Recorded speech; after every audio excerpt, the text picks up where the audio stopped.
자, 오늘은 선생님들을 위해서 이 클래스팅을 어떻게 하면 수업에 활용할 수 있을지 짧은 시간 안에 설명을 드리려고 합니다. 클래스팅 가입 같은 경우에는 역할을 선택을 할 수가 있어요. 학생으로 가입을 할 건지, 선생님으로 할 건지, 학부모로 할 건지. 우선 선생님으로 이렇게 회원을 가입을 하려고 하면 이메일 주소로 입력을 해서 회원 가입하는 방법도 있고요. 혹은 휴대폰 번호로 간편하게 인증을 해서 회원 가입을 하는 방법도 있습니다. 물론 이런 방법은 학생도 마찬가지예요. 학생도 이메일 주소나 혹은 휴대폰 번호로 인증을 해서 이제 가입을 하는 방법이기 때문에 혹시 이메일이나 휴대폰이 없는 학생들도 이런 식으로 아이디와 비밀번호, 이름을 치고 그 다음에 동의만 누르면 가입이 되는 그런 간편한 구조로 되어 있습니다. 자, 그러면 제 계정으로 한번 로그인을 해 볼게요. 네, 제 계정으로 로그인을 했습니다. 클래스팅 같은 경우에는 이렇게 소식과 클래스와 스쿨 그리고 AI 뭐 이런 4개의 탭이 있는데요. 소식은 여러분들 SNS를 이용을 해보신 분들은 쉽게 이렇게 이해할 수 있게 피드로 이렇게 구성이 되어 있습니다. 클래스에 들어가게 되면 새로운 클래스를 한번 만들어 보겠습니다. 새로운 클래스 만드는 것도 굉장히 쉬워요. 선생님들의 학교를 이렇게 치시면 되고요. 자, 그리고 연도를 학년과 저는 테스트반을 한번 생성을 해 보겠습니다. 클래스를 이렇게 만들게 되면요, 이런 식으로 메뉴가 왼쪽에 구성이 되어 있고 그 다음에 여기에 글쓰기가 이렇게 나와 있습니다. 보통 이렇게 반을 생성을 하게 되면 이제 학부모님이나 그리고 학생들을 이제 초대를 해야 되는데 굉장히 간편한 방법으로 초대를 할 수 있습니다. 자, 왼쪽에 초대 메뉴를 눌러 주시고요. PC로 클래스팅을 접속하게 되면 이 SMS 무료라고 하는 메뉴가 있어요. 이 메뉴를 여러분들 클릭을 해주시고 여기 초대할 사람의 휴대폰 번호를 입력해 주시면 됩니다. 제 휴대폰 번호를 한번 입력을 해서 저를 한번 초대를 해 볼게요. 네, 이런 식으로 문자 메시지가 왔고요. 네, 이런 문자 메시지 링크를 클릭을 해보게 되면 클래스팅 앱이 설치되어 있지 않은 학생들과 학부모님들에게는 이렇게 앱을 설치를 할 수 있게 하는 안내 문구가 나타나게 됩니다. 실제 저희 반에서는 어떻게 활용을 하고 있는지 한번 살펴볼게요. 과제 같은 경우에는 PDF 파일이나 HWPL, 한글 워드 프로세서 파일을 보낼 수 있고요.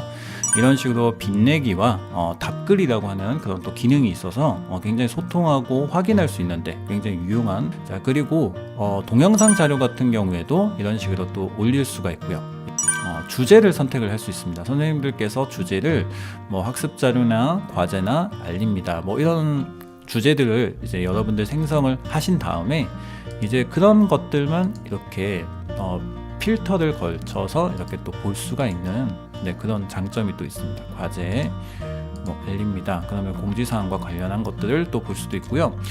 그리고 글을 쓸 때 학생에게만 보여줄 것인지 학부모님들한테만 공개를 할 것인지 아니면 둘 다 이렇게 공개를 할 것인지 아니면 선생님만 보게 하는 그런 글을 쓰게 한다거나 이런 식으로 누가 이렇게 글을 볼 수 있는지를 또 지정을 할 수가 있어요.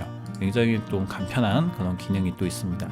자, 그리고 클래스팅에서 가장 제가 좋다고 생각하는 기능 중에 하나가 이 과제 기능이 있어요. 이 과제 기능이 있는데 학습 자료실 이렇게 이동을 하시면 선생님들께서 어떤 과제를 부여를 할 수가 있습니다. 저는 초등학교 6학년 한번 선택해 볼게요. 그럼 초등학교 6학년과 관련한 그런 단원과 차시들이 나오고 그리고 거기에서 어떤 문제들을 또 선택을 할 수가 있습니다. 이런 식으로 문제를 선택을 해서 과제로 내보내기. 자, 그리고 테스트 반에 오늘의 과제입니다. 종료일을 선택해 주고요. 글쓰기를 한번 눌러보면 이런 식으로 과제가 나가게 됩니다. 전체 학생 중에 제출 완료한 학생이 보이고요. 학생이 이제 서술형으로 이렇게 입력을 했어요. 입력을 해서 거기에 대해서 제가 어떤 점수를 이렇게 부여를 했고요. 이제 클래스팅에서 과제를 이렇게 부여를 하고 그리고 거기에 대한 어떤 피드백도 줄 수가 있습니다. 그래서 과정 중심 평가를 할 때 이 클래스팅을 활용을 하면 또 좋은 장점이 있을 것 같습니다. 네, 그리고 클래스팅이 또 좋은 점이 저는 이런 부분이라고 생각해요. 어떤 부분이냐면 학생과 학부모들이 함께 모여 있는 그런 공간을 스마트폰에서 쉽게 또 이렇게 접할 수 있다는 점에서 큰 장점이 있고요. 그 다음에 구글 문서나 혹은 구글 설문조사 뭐 이런 또 외부에 있는 그런 서비스들을 같이 도입을 하게 되면 굉장히 또 좋은 장점이 있더라고요.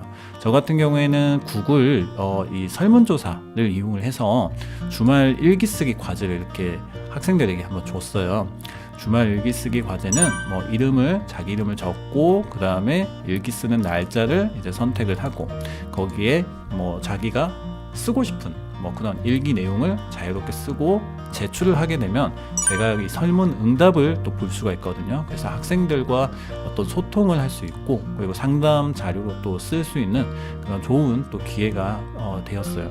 이런 링크를 하나하나 학생들에게 안내를 하고 또 학부모님들에게 어떤 문자 메시지로 참여를 독려한다거나 조금 많은 시간이 걸릴 거예요. 하지만 클래스팅에 이렇게 글 하나 올려놓고 여러분들 참여를 이렇게 유도를 한다면 이런 식으로도 학급 운영을 할 수 있지 않을까, 네, 그런 생각도 듭니다.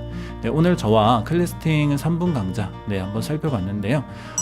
클래스팅을 어떻게 활용을 할 것인지는 선생님들의 몫에 달려 있는 것 같습니다. 하지만 이 클래스팅이야말로 선생님들도 학생들도 그리고 학부모님들도 쉽게 접근할 수 있고 쉽게 사용할 수 있는 플랫폼이기 때문에 한번 사용을 해보시는 것도 좋을 것 같습니다. 네, 오늘은 여기까지 하도록 하겠습니다. 감사합니다.